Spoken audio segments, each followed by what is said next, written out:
L'ombre. Des anges déchus. J'ai entendu. Des anges déchus. Ce sont des anges déchus. Martine, du Nutella qui a un stand ici. Voilà. C'est une amie de longue date. C'est ça. Avec qui on a beaucoup échangé. Oui. Ok. Donc en fait, Satan et Lucifer sont des anges déçus qui ont préféré suivre le shaitan plutôt que de suivre la lumière.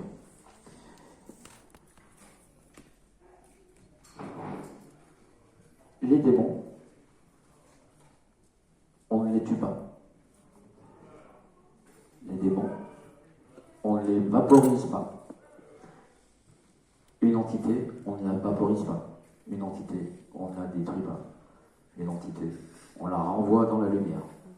Si elle a bien envie d'y aller. Si elle n'a pas envie d'y aller, elle ira où elle veut, mais elle sortira de là où elle veut. Les démons, on les renvoie dans leur univers. S'ils veulent bien sortir.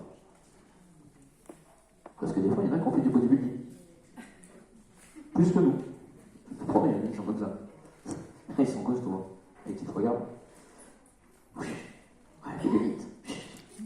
Ouais. Ça. Tu me fais oui, regarde, c'est tout ce que t'as, mon petit. Tu peux m'amener un semi d'obélite, là. Parce que j'ai grand soif. D'accord? Le coup de l'obélite, c'est bien, ça marche. Mais il y a aussi des gens qui se croient possédés. Et souvent, quand on a des doutes, on a deux fioles. On a une fiole d'eau, normale, et une fiole d'obélite. Et en première intention, on se sert de l'eau normale.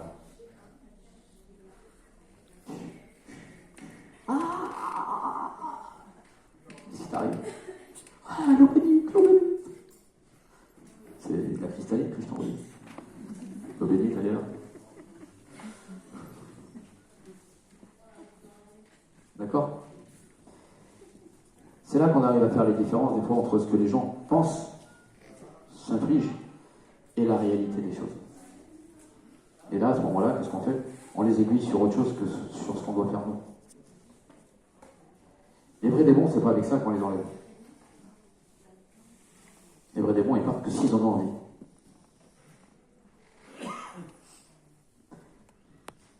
C'est la dernière strate. Et quand on a affaire à ce genre de personnage-là, en règle générale, on n'est pas seul. C'est pour ça que quand on commence un exorcisme, des fois, il y en a beaucoup qui ont connu le pot de moutarde, là, qu'on ouvrait à l'époque, le farcé à trappe, vous vous rappelez? On ouvrait un pot de moutarde, et puis d'un coup, il y avait un ressort, un serpent avec un ressort qui sortait. Ouais. Mais des fois, ça fait ça. Des fois, on croit que pendant un exorcisme, ça se passe bien, puis d'un coup, il y a un truc qui sort de sa boîte, et on n'a pas compris. Ok? Donc à partir de là, on coupe, on arrête, on appelle d'autres prêtres, et on vient, et on travaille à trois. Parce qu'en fait, c'est pas la force du prêtre qui va faire que. C'est la force de la prière qu'on va mettre en face. D'accord? Et malheureusement, il y a des fois pour des gens pour qui on ne pourra rien faire. Sachant que l'exorcisme, pour les exorcistes, ça reste dangereux. On ne joue pas avec des cacahuètes. Il y a plein d'exorcistes qui sont morts. Après des exorcismes. Faut pas croire qu'on est protégé. Nul n'est invulnérable. Nul n'est protégé à 100%. Je détiens le savoir tout-puissant et la protection toute-puissante. Rien ne peut m'atteindre. Vous avez vu? Eux, ils ont vu la Vierge. Mais c'est pas la même qu'ils ont vu. Pas possible. D'accord? Pour ma part, je me suis fait bombarder 2 fois.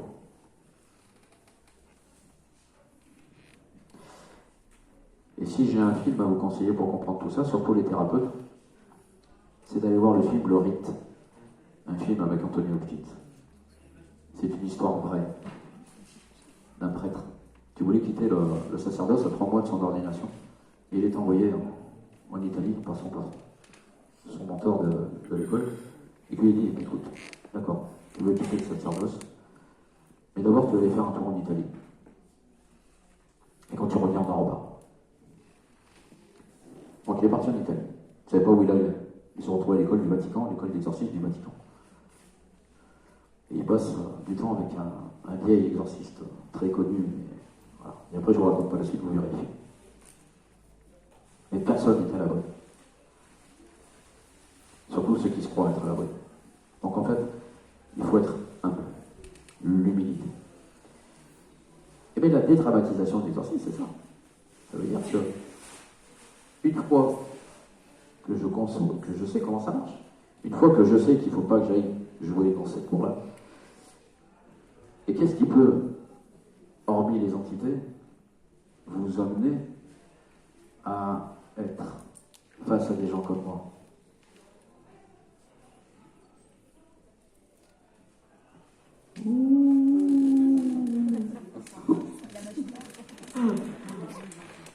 La magie noire. C'est quoi la magie noire?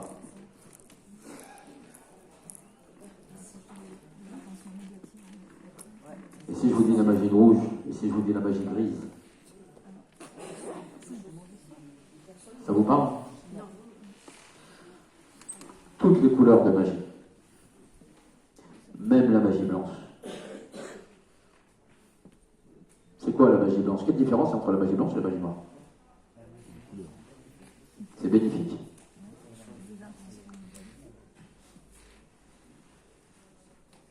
Alors, c'est bénéfique comment la magie blanche? Ouais.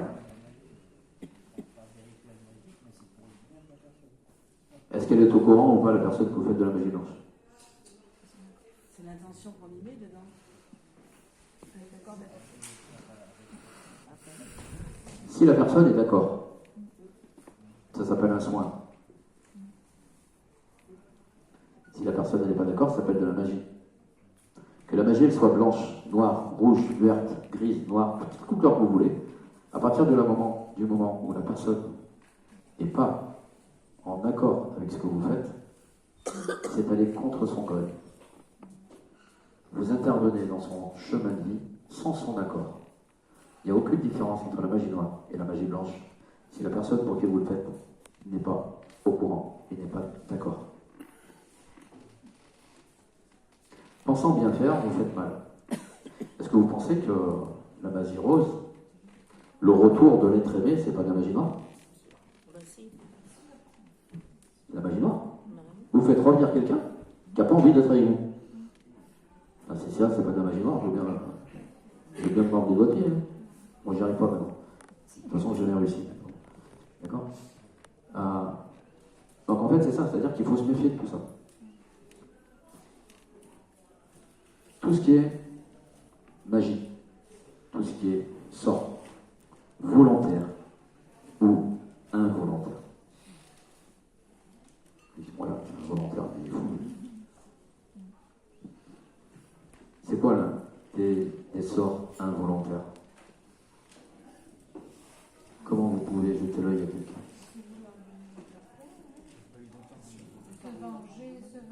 Oui, mais ça c'est volontaire. Mais involontairement. La jalousie. La jalousie. Putain, l'enfoiré là. Ils ont encore changé de voiture. Comment ils font? Encore ils vont au ski? Comment ils font? Oh là là, les enfants ils vont dans une école encore. Moi j'y arrive pas, comment ils vont? D'accord? S'il n'y a qu'une personne qui le pense, c'est pas gênant. Enfin, c'est moins grave. Par contre, si vous êtes 4, 5, 6, 7, et ainsi de suite, au plus vous êtes à le penser, cet effet d'égrégore, bah, il va porter l'œil. Vous ne leur portez pas l'œil directement, c'est juste. Une seule personne peut faire beaucoup de mal. Ah oui, en fait. Une seule personne peut. Autour. Ah oui. Ah oui, ça c'est clair. Vous pouvez dans tout le monde. Hein. Donc en fait, c'est ça. C'est-à-dire que volontairement ou involontairement, je peux faire ce qu'il faut pour que vous soyez pas bien. Ou je paye quelqu'un pour le faire. D'accord? Et là, ça va vous coûter cher. Non seulement ça va vous coûter cher, comme ça, mais ça va vous coûter cher autrement aussi. C'est-à-dire qu'il n'y a pas que le côté financier quand on fait appel à l'obscurité. Quand on fait appel à l'obscurité, il va falloir laisser quelque chose, ou quelqu'un, ou une partie de quelqu'un, ou quelqu'un complètement.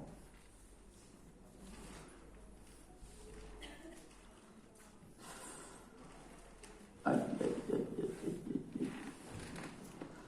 Et là, c'est pas l'exorcisme qui est dangereux. C'est ce que vous avez fait, ce que vous avez demandé.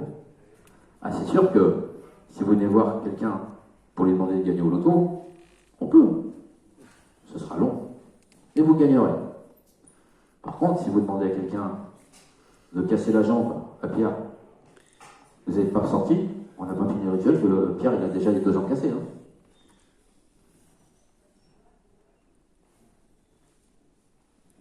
D'accord? C'est pas l'exorcisme qui est vrai, c'est ce que vous faites. Ok? Et à partir du moment où vous avez eu affaire à des gens comme ça, eh ben, vous êtes redevable. Oui, c'est un peu la mafia. Vous êtes redevable. À un moment donné, il va falloir payer. L'addition, vous la payez. Il y en a qui ont des bonnes baskets, qui mangent au resto, et qui courent vite. Ça peut marcher une fois, 2 fois. Au bout d'un moment, les baskets, elles s'usent et vous vous faites attraper. D'accord? De toute façon, vous paierez. L'addition, elle se paye.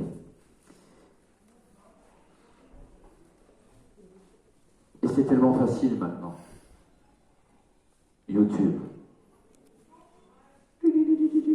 Rituel de magie noire. Vous avez tous les rituels qui sortent. Au gramme près. Qu'est-ce qu'il faut faire? Comment vous faites? Quel que soit l'âge que vous avez. Ah ben j'ai pas eu la promotion. Ah, tu l'as eu. Hop. Et dans ma vie, c'est pas mal. Ça y est, ça commence. Ah, tu m'as volé mon copain. Allez. En avant, gagnant. Alors, il y a un dommage. Mais vous, à un moment donné, vous croyez que vous allez vous en sortir comme ça? Vous croyez que dans votre vie, ça va aller bien? Le malin, il est malin. Celui à qui vous l'avez fait, on va faire en sorte qu'il croit que c'est un tel. Quelqu'un d'autre. Sûrement pas vous. On va donner toutes les preuves pour dire c'est lui qui a fait ça. Et lui qui a fait ça, il a rien demandé. Lui, c'est un dommage collatéral. Donc en fait, vous en avez envoyé de la poisse à lui. Ouais, c'est à cause de toi et tout. Et l'autre, il est derrière, il est content. Vu vous que vous envoyez du mal là, vous allez reprendre du mal. Vous n'avez pas du bien. Dans un cas comme ça, si vous n'êtes pas impacté directement, vous avez une façon de vous en protéger. Envoyez de l'amour à ceux qui vous veulent du mal. Ça marche. Alors, attention. Il s'en train de regarder, il est fou ce mec, pas possible. Le prêtre, il a fumé avant de monter, qu'est-ce qu'il s'est envoyé quoi. Non, envoyer du bien à ceux qui vous veulent du mal, ça ne veut pas dire qu'on va lui passer la balle, on va lui faire de la bise, on va lui passer la main dans les cheveux, c'est pas ça. Ça veut dire qu'on va penser aux gens, en général, et pas une personne en particulier, je reviens dessus, mais encore, j'insiste. En disant que ceux qui me veulent du mal personnellement, ou à ma famille, que ces gens-là se rendent compte du mal qu'ils font et retrouvent le chemin de la lumière.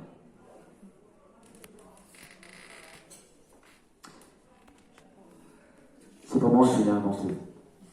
Parce que je ne vous ai pas raconté ma vie du début. Je ne vous ai pas dit où j'étais, où j'ai grandi, où ce que j'ai fait. À 14 ans, j'étais dans les morgues avec les thanatothérapeutes, les premiers soins de conservation, et moi je mangeais mon sandwich sur la deuxième table froide qui n'était pas branchée pendant que il était en train de vider son noir. À 17 ans, j'étais en bloc opératoire, en train de tenir des gens qu'on coupait. À 18 ans, j'étais infirmier en régiment parachutiste. Et après, j'ai eu une carrière d'officier de sapeur-pompier. Mais avant, j'avais commencé chez les témoins de Jéhovah, à 6 ans. Bonjour monsieur. Vous savez, ceux qui viennent nous casser les couilles le matin, les dimanches matin, à 8h. Alors vous avez passé la semaine complète à bosser, vous êtes dans des coups c'est dormir. Moi, je faisais partie de ces petits bourbions qui venaient vous taper à la porte. Et qui, à 6 ans, vous disaient oui, monsieur, je vais vous apprendre la vie, comment ça marche? Je comprenais pas pourquoi le mec, il m'envoyait chier. D'accord? Sauf qu'au départ, là-haut, il avait décidé que, franchement, il était là. Ouais, mais non. Moi, c'est pas là que je veux aller. Moi, c'est là que je veux aller. Ouais, vas-y. Boum. Et tu te fais cascailler.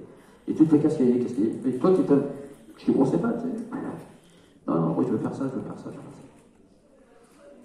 Jusqu'au moment où l'autre là-haut, il dit, bah, écoute, maintenant, on a assez rigolé, on va te donner une bonne claque, tu te retrouves en soins intensifs, tes potes ils sont là, tu vas sentir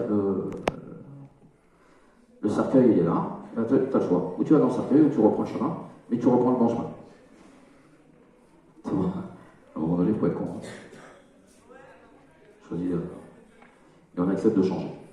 C'est pour ça que j'ai pris le chemin du sacerdoce. J'ai enfin accepté le chemin du sacerdoce.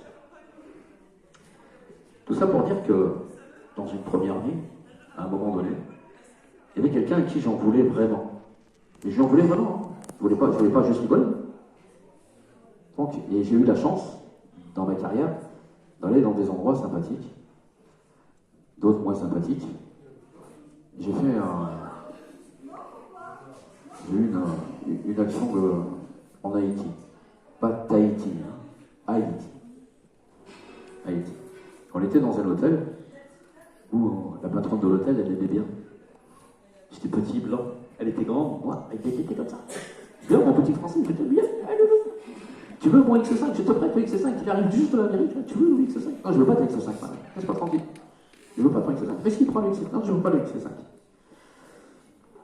J'ai bien fait parce que, en ayant refusé ces avances, je me suis retrouvé avec une merde monumentale. Imaginez si j'avais accepté ces avances. La dame était une des grandes prêtresses vaudou d'Haïti. Bonjour. Content d'être venu. Donc on a contact les gens comme ça, et puis j'étais avec un autre officier, lui a passé 3 ans, et un jour j'en veux à une certaine personne.